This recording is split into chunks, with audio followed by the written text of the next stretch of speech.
Sí, pues en todos los medios de comunicación hablan de la reforma tributaria, ¿no? Que el PAN, que yo no sé qué, Sí.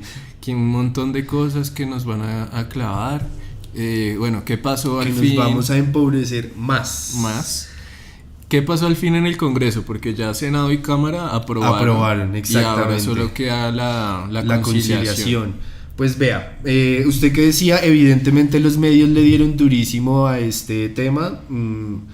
Digamos, antes de meterle el diente, me sorprendió el giro discursivo en varios medios. Y particularmente lo que hizo Hora 20 el jueves en la noche, luego de que se aprobara en Cámara. Y fue durante los días anteriores había sido como un sembremos el miedo, ¿no? Entonces todo lo que acabamos de decir, empobrecimiento, el pan va a estar más caro, las arepas van a estar más caras, ¿no? No sé si vio la foto que sacó El Tiempo para... No. Ni las arepas se salvan en esta reforma tributaria. Y era Sí. una arepa con una cara triste. Entonces, sí, construyeron... Parecía como una anfetamina. Más o menos. Fueron ahí construyendo toda una narrativa del terror, del miedo, del pánico económico realmente. Ajá. Y una vez se aprueba empiezan como a decir, no, sí, bueno, pero tiene cosas muy positivas y ya los editorialistas empiezan como a valorar otro tipo de cosas. Bueno, yo no acabo de entender eso. Pero si quiere miremos por ejemplo lo que dijo CNN en español, que tituló cuando se aprobó la reforma: Congreso de Colombia aprueba reforma tributaria propuesta por el gobierno de Gustavo Petro, y menciona algunos puntos claves. No sé si quiere Sí, de una. que de pronto los pillemos. Pues digamos que lo más importante, según dicen acá, y en lo que ha insistido mucho el gobierno y la bancada de gobierno en el Congreso, es que el objetivo de la reforma principalmente era, como lo explicamos aquí también hace unos episodios, pues recaudar dinero para la ejecución de programas sociales y para pagar parte de las deudas internacionales de Colombia, que quedaron bastante altas desde el gobierno anterior. Al principio se querían recaudar 25 billones, Creo que eran como 40. ¿Verdad? La primera, la original. Sí, cuando hicimos el episodio de la reforma Ajá. tributaria. Era por ahí. Creo que era por ahí. Listo, finalmente fue bajando y terminó en una reforma de 20, ¿sí? Eso es más o menos el resultado. Y como dice acá, digamos, hay unos puntos claves sobre algunas de las medidas aprobadas. Como usted decía, y eso digamos no lo sabe mucha gente, cuando hay una reforma de este tipo y otras leyes en el Congreso, primero la aprueba el Senado y la debe aprobar también la Cámara de Representantes. Hay ocasiones, como en esta, en que el Senado aprobó unas cosas y la Cámara aprobó otras cosas. Entonces ahí se tiene que hacer algo que se llama la conciliación. Entonces los ponentes, el presidente del Senado, Roy Barreras, y el presidente de la Cámara, que no me acuerdo el nombre,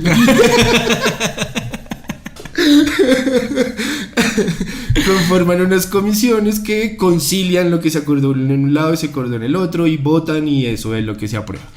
Eso es lo que sigue, digamos, en estos días. Algunas de las medidas claves aprobadas, pues la reforma finalmente busca que tengan más que quienes tengan más ingresos paguen más impuestos.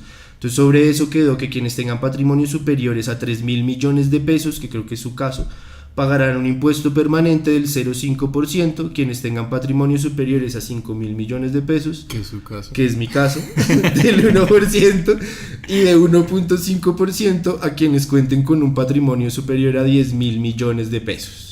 Eso es básicamente, digamos, parte de la base fundamental del cambio tributario. ¿Qué otro tema? La impuesta de ganancias ocasionales subió del 10 al 15%, ¿cierto? Se eliminó los famosos días sin IVA que habían hecho tan famoso al gobierno anterior. Ahora prisión para evasores, que eso digamos es una novedad aquí en Colombia, donde había tanta impunidad con la evasión. Entonces a quienes sean reincidentes y obviamente con una evasión de cifras altas, pues van a ir a la cárcel, citicos. ¿Qué más? ¿Usted cómo ha visto esa vuelta? Ahí había una vaina importante y era el de las pensiones. O sea que se había dicho sí. que ese es el yes but de esta noticia. que se había dicho Ajá. que las, digamos, que las personas que devengaran más de 10 millones de pesos sin importar de dónde, es decir, sin importar, por ejemplo, que sea de su pensión, igual tenían que tributar pues unos montos que definía ahí la reforma, sin importar esto. Sin embargo, pues para dar contentillo, para que pasara, dicen, no, los pensionados ya no van a tributar este monto. Eso es una de las cosas que pues salieron también muchos sectores progresistas como a celebrar, miren, no se van a, pero sí, que es como un sinsabor amargo, como diría el Tono Grisales. El gran Tono Grisales. Que pues que las grandes pensiones pues igual quedan exentas de la reforma. Esa es una como de las modificaciones ahí importantes. Y que, como usted lo dice, ha sido lo más criticado porque suponía como uno de las novedades más progresivas de la reforma tributaria, es decir, que sí ponía a pagar a quienes de verdad tienen el dinero para hacerlo y cuyo enfoque le daba un halo de justicia, realmente de justicia fiscal a la reforma. No, pues digamos, se ha hablado mucho sobre eso, ¿no? Sobre presiones de la procuradora, de César Gaviria, bueno, de mucha gente que era la que más iba a tener que pagar porque tienen pensiones altísimas. Y sí, esa digamos es definitivamente una gran cagada. Sin embargo, me parece que hay dos cosas positivas. Primero, el tema de los impuestos a las bebidas azucaradas y los alimentos ultraprocesados. Yo creo que está muy bien que en un país como este, que de verdad podría tener o tiene un potencial de una diversidad de soberanía alimentaria muy brutal, pues que estemos atados, la alimentación de mucha gente esté atada a ese tipo de alimentos, pues es lo que los técnicos alimenticios llaman una gonorrea. Sí.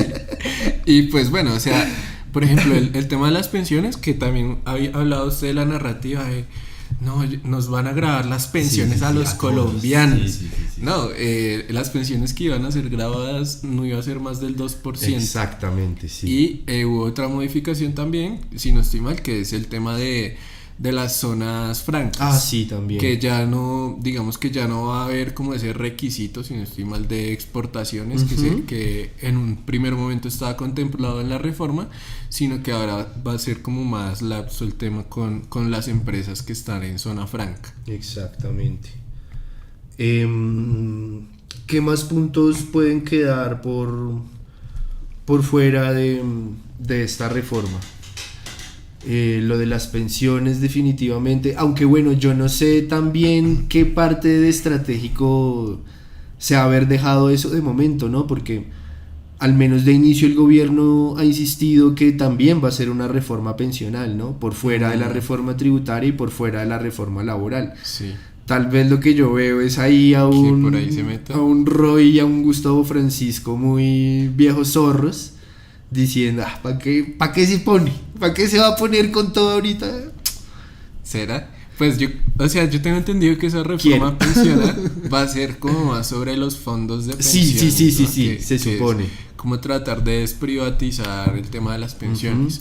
Pero sí, bueno, quién sabe con qué salga nuestro... Podría ser. Igual sensei. usted sabe que y que muchos congresistas empiezan a tomar ciertas banderas cuando se anuncian reformas, ¿no? Entonces puede que digamos que en la propuesta original que vaya a ser el gobierno no se contemple nada, pero como fue un tema que caló en la opinión pública, incluso mucha gente contraria a la reforma tributaria se animó a decir, marica, era de lo positivo. Tal vez que eso haya quedado ahí en el ambiente, ya vea que se meta, pero bueno. Y otra joyita que no quiero dejar pasar antes de ir al otro tema, se acabó el pan de 200, ¿no? De semana.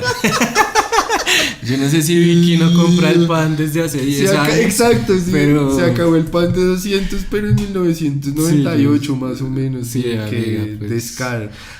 Y otra... Y yo no me imagino a Vicky comprando pan de 200 tampoco. Difícil.